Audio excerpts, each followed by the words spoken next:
Welcome back, friends and family. This is Codiferous, and today I'm bringing you Star Wars Jedi Fallen Order, all bosses ranked. For this video, I'll be ranking all main boss encounters from easiest to hardest, while analyzing their attacks, defenses, and abilities before providing strategies against them. Before we jump in, there are a few important things to know. All footage that you're about to see comes from my first time blind playthrough Let's Play of the game. The game was also completed start to finish on the highest difficulty, Jedi Grandmaster. As always, this ranking is entirely based on my own experience and opinion and is not definitive in any way.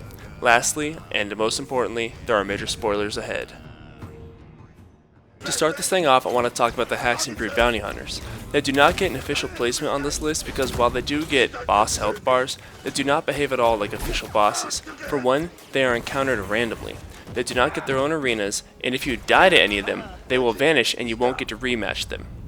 RIP to your lost experience. Secondly, they may or may not challenge you solo or in sets of two, with the two bounty hunter encounters being randomly mixed up as well. But for those of you that wanted a ranking of the bounty hunters, I'll quickly glass over them. In order from easiest to hardest, for the solo bounty hunters, it goes shooter, droid, then shield guy. For sets of two, it would be the droid and shield guy, droid and shooter, then shooter and shield guy. For the shooter bounty hunters, just parry their blaster bolts back at them. Especially time yourself to parry their charge shot, as it will knock them out of the sky and it'll let you slap them around. Do not try using force pull on them, it just doesn't work. The droids are bulky and have super armor and everything, but an empowered force push will stagger them and allow you to half shot them. The shield bros can be exploited in the exact same fashion. Alright, now on to the actual list.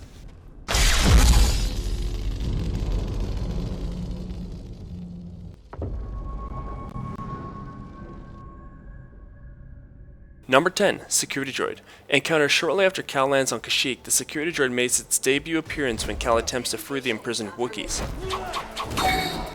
The Security Droid has an incredibly predictable and slow moveset. It will use a 3-hit combo most of the time, which leaves a moderate window for attack after completion. Do not get greedy, because the droid has one of the most effective revenge values in the form of super armor and will plow right through your attacks. It will also employ 2 unstoppable attacks in the form of a rushing grapple, which is easily dodged, and a standing choke. Both leave wide windows for attack when dodged. You will only die to this boss fight if you don't play this like Pokemon and just wait for your turn to attack. The security droid is treated as a boss in its first battle, but it quickly gets demoted to just being an elite enemy that you will encounter in abundance for the rest of the game.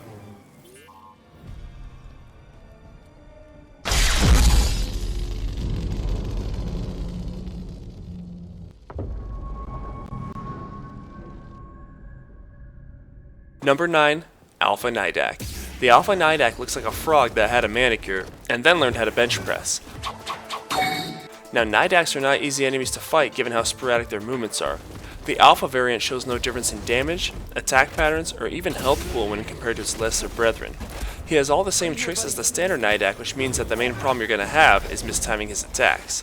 Just when you think he's done, he'll take one last desperation swing at you which will catch you off guard, especially if you haven't really gone toe-to-toe with a Nidak before. Good thing the game makes you fight a minimum of like 5 of them before you reach this point. His most dangerous and most easily avoided attack is his leaping unstoppable. He has a large wind-up and doesn't track your movement after you started the animation. You literally have to surrender and await impending doom to be hit by this. Utilize your force slow when you go in for combos and be aware of his revenge value. Push is a good ability to use since it will make the alpha stagger, but unfortunately you can't push him off the cliff as he has the blessing of the game designer invisible wall feat, which makes him immune to falling. I battled the Alpha Nidak just before leaving for the Inquisitor Fortress, and while this boss probably should have been difficult, you were so powerful at this point of the game, he actually stands 0 chance. You should be able to beat him in a single try, but if you did die on him, don't worry, I won't tell nobody.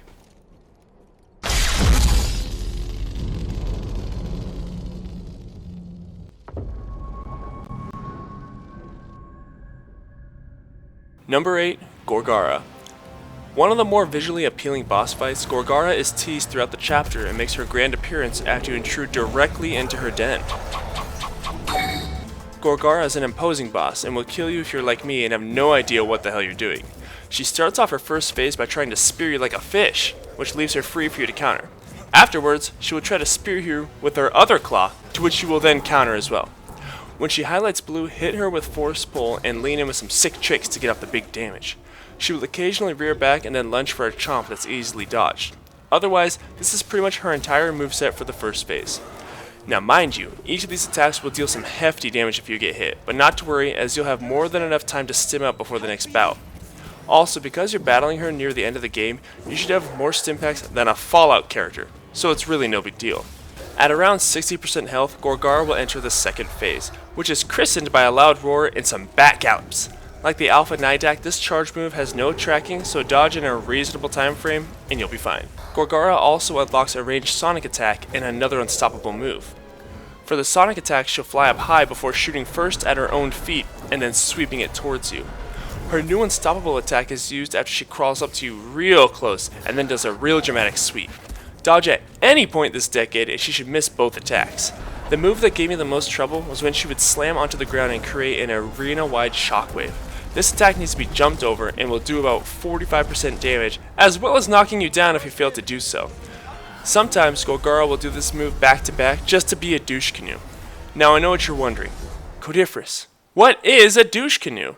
A douche canoe is a mysterious phenomenon, where a being that is exhibiting overwhelming douchey vibes ascends to a level of douchedom, so great that the being in question can float, much like a canoe, above society's sea of criticism and disdain instead of intrinsically making legitimate efforts to better itself.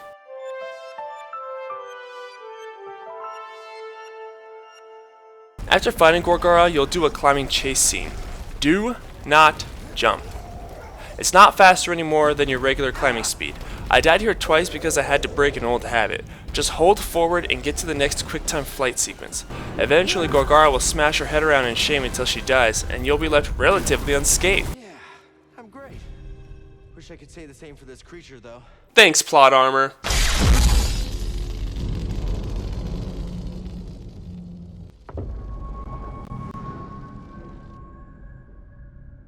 Number 7, Albino Weeshock. They call it the Albino Weeshock because it's like those other Weeshock enemies you've seen, except this one's albino. I encountered the Albino Weeshock on my first visit to Kashyyyk, and having not encountered any Weeshocks before this, I was completely blindsided by this enemy. Even after having preparation, this boss can still end the fight if you trip up, given that it has a one-shot lunging technique with really odd timing that spans the entire arena. Other attacks involve a pinching pincer pinch that deals around 50% and a tri-shot web that sticks Cal in place. Mash that dodge button to break out of the web, otherwise you're going to get punished for free by either its 50% attack or its 100% attack. Wow, what great choices I have! The best method is to play this safely. The Weeshock doesn't have a revenge value, but it gets armor each time it goes to attack, and is only vulnerable after it's failed an attack to where you can punish it for a count of 3. The Albino Weeshock is a fairly easy boss at its core, but due to it only having 3 attacks, it will use its one shot fairly often, and it only takes getting hit by one of these to send you to that minute plus loading screen.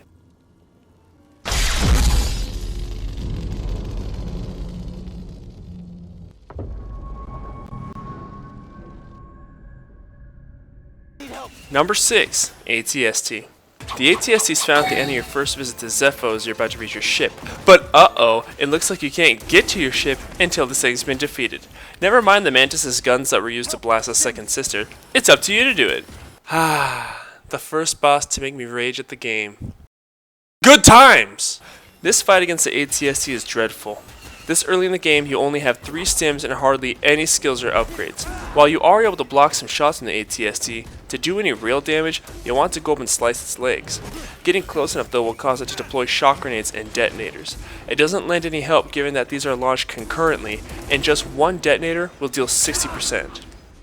When you're at a distance, the walker will shoot blasters and the occasional RPG that you can force push back. When rushing the walker, you're going to want to lead with your dash attack to close the distance, as this thing will keep backpedaling away from you and shooting as you make your approach. Slash its legs for about a combo and a half before rolling away, as it will deploy explosives almost immediately.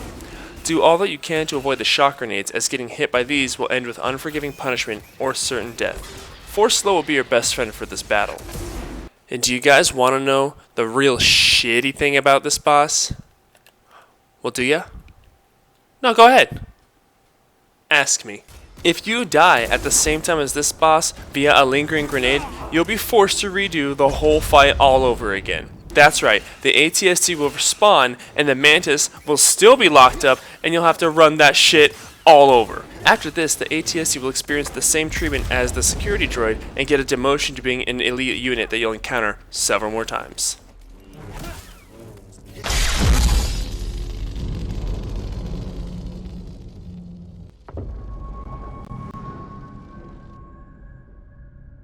Number 5, Rabbit Jotaz. The Rabbit Jotaz screeches its way into the number 5 slot. This legendary beast is found in a small room on your second visit to Zepho. The advantage with this boss fight is that you get an opportunity to perform an assassination strike from above, which will take a solid chunk out of its health before you actually have to fight it. The Rabbit Jotaz is fast and strong. You'll spend most of the fight trying to find openings in its attacks, and then failing and dying. Its unstoppable attacks will likely one-shot you, as will its 3-hit combos, seeing as only 2 out of these 3 hits need to land to kill you. For this fight, I only had 3 stim packs and not much else to fight with. It's most vulnerable after missing an attack, so punish it with a 3-hit combo of your own. If you try for any more than that, you will trigger its revenge value, which takes the shape of the Jotaz impersonating Sindel. The worst thing to do here is to try and heal just after you've been hit. The Jotaz has very small breaks between its attacks and incredible reach, so if you try to stim up immediately after you've just been slapped, you'll be defenseless against his next attack and be forced to sit at a loading screen timeout for a solid minute so you can think about what a fool you are. Your best friend for this fight will be the dashing slash ability. It deals solid damage, immediately punishes him, and is safe on dodge. Save your force for this ability and don't even bother with slow. He resists it most of the time anyway.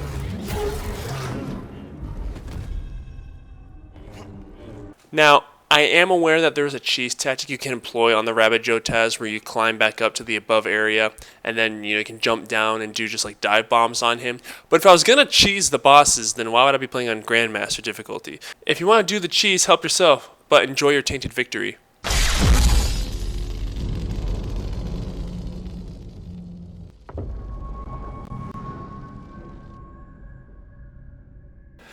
Number 4, Ogdo Bogdo. If you've seen my fight with him, Ogdo being placed this high shouldn't surprise anybody watching this. I fought Ogdo Bogdo immediately after leaving the 2 Mumbogano, so I had 2 stim packs and not much else. Ogdo has 5 attacks. Of these 5, 3 of them are unstoppables, and 3 of them will one-shot you. Now, to remind you all, this is my first time playing the game, and I did it on Jedi Grandmaster difficulty. Do you see where I done fucked up? Ogdo's most common attack will be a double chomp that he strains forward to hit you with. Each individual hit will do close to 80%, so it is very well possible for you to think that you're fine missing only 20% of your health, and then just straight up dying. For his non-lethal unstoppable, Ogdo will send out his tongue for a long-range grapple where he reels you in and chomps you for around 95%. If you're fast, you can slash his tongue for some bonus damage. Ogdo's next unstoppable attack is a leap that he does to relocate, but if you're in his landing zone, you can expect the one-shot. His final unstoppable attack is a lunging chomp that he takes a second to wind up before throwing himself at you. It's fairly easy to dodge, but if you're in the middle of stimming up, then count yourself gone. His most lethal attack that will set you back the most times is his revenge value. Why? Because it's a one-shot that's faster than all of his other attacks. I've heard that you can parry his revenge value, but please realize that failing to do so will guarantee death. But you can weigh that risk. As with all bosses, Ogdo gets super armor on all of his moves, so the best time to go in is after he attacks. Definitely want to employ the same strategy as with Gorgara. Again, there is a cheese method where you can stand in his cave entrance and do hit and runs, but you already know my stance on being a stale cheese ball.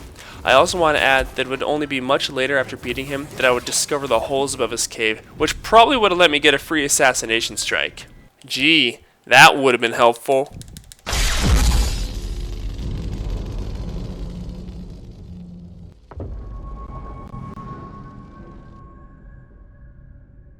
Number 3, Trilla Suduri, aka the Second Sister.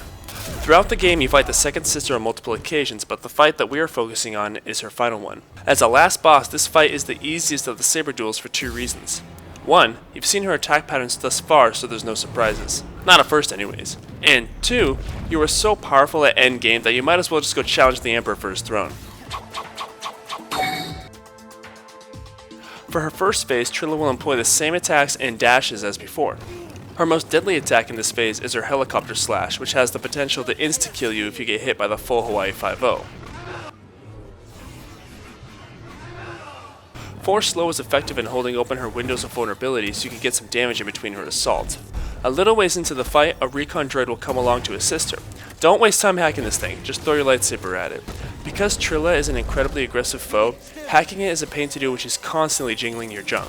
And even if you succeed in hacking it, any of her attacks will one-shot the droid, so it doesn't really carry much value to begin with. Trilla's revenge value is underwhelming compared to other bosses. Just simply use a force push on Cal to essentially reset the fight. Make certain to spam safety roll to regain your composure. I don't have much else to say for the first phase because seeing that this is your 4th time fighting the second sister, you should have some grasp on how to deal with her. Things spice up, however, when she enters her second phase. She gets even more aggressive and gains access to 2 attacks that will give you trouble. Remember the shockwave attack that Gorgara had? Yeah, so she's going to straight up plagiarize that NBD. And just like with Gorgara, I'm going to be a pro player and just tank all those to the face.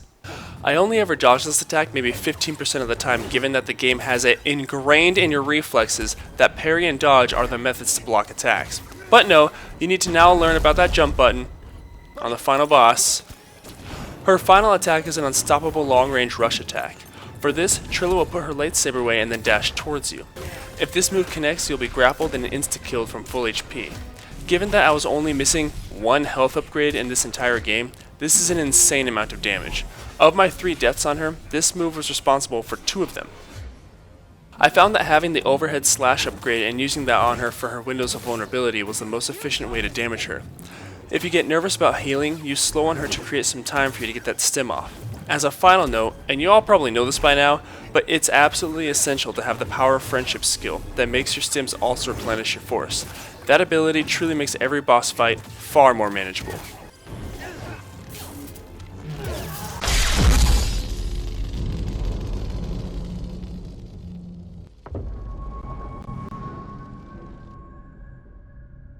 Number 2, Terran Malicos. Terran Malicos, sketchy old man in dark robes trying to lure youthful males, or surprisingly muscular foxy grandpa. Malicos was a genuinely challenging boss. The arena you fight in is small and he resists your force abilities for a majority of the time. His first phase is simple enough. He'll attack you with his combos, then you attack him with yours. His unstoppable attacks are heavily choreographed, so you'll have ample time to dodge them. Things don't get challenging until you reach his second phase where he scales up insanely.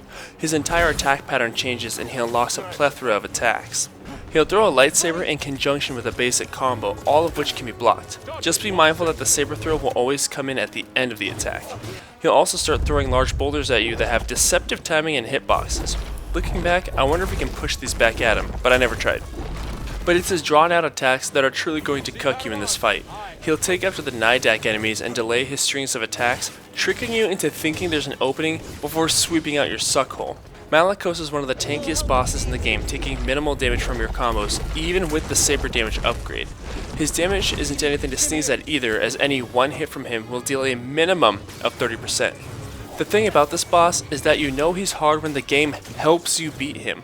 When Malicos gets below 50%, Marin will pop in once every 3 years to yell something and blast him for 25% of his stamina bar. The best way to beat Malicos is to focus on him. He has a lot of flashy attacks which can distract you from the fact that most of his repertoire is blockable.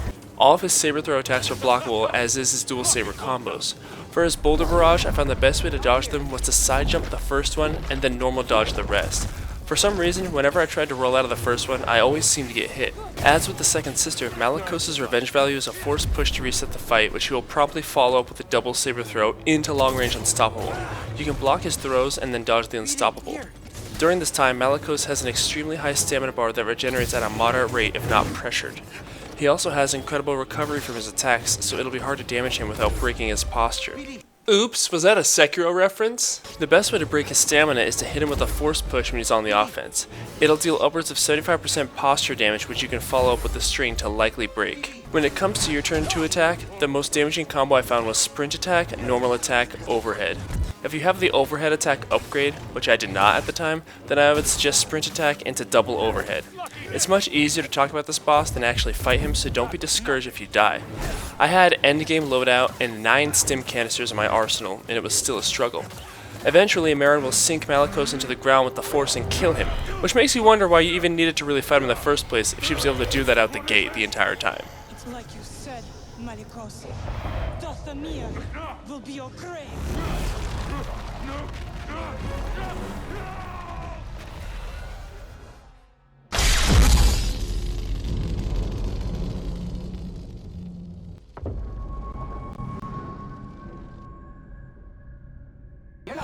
Number 1, the Ninth Sister. There is no competition. The Ninth Sister is the hardest boss in Star Wars Jedi Fallen Order on Jedi Grandmaster difficulty. Not only was she responsible for my highest death count up there with Ogdo Bogdo, but I never felt confident in any of my attempts. I felt confident fighting Malicos after failing my first try, and I felt confident fighting Trilla right at the start. The Ninth Sister? Yeah, no.